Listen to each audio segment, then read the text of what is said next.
এক লোক তার নতুন বউকে নিয়ে নৌকায় চড়ে ঘুরতে বের হয়েছে। তারা ঘুরতে ঘুরতে যখন নদীর মাঝখানে চলে আসলো, তখন হঠাৎ করেই নদীর মধ্যে তুফান শুরু হয়ে গেল। বিশাল বড় বড় দানবীয় ঢেউ দেখে লোকটির স্ত্রী বলতে লাগলো, আজই মনে হয় আমাদের জীবনের শেষ দিন। নৌকা ডুবে আমরা দুজনেই মনে হয় মারা যাব। কিন্তু এদিকে স্বামী বেচারা খুবই শান্তশিষ্ট ভাবে নিশ্চিন্তে বসে আছে। তার ভাব দেখে মনে হচ্ছে কিছুই ঘটেনি। স্বামীর এই অবস্থা দেখে তার স্ত্রী বলল, কি ব্যাপার, তুমি কি ভয় পাও না? তখন লোকটি হাসতে হাসতে খোলস থেকে তরবারি বের করে তার স্ত্রীর গলায় ধরে বলল, এখন কি তুমি ভয় পাচ্ছ?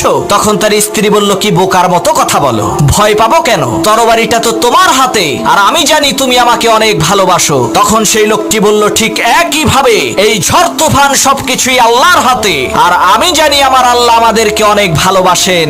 আমার এই তরবারির নিচে তুমি যেমন নিরাপদ, ঠিক একই ভাবে মহান আল্লাহ তাআলার দেওয়া এই ঝড় তুফানের মাঝেও আমরা তেমনি নিরাপদ।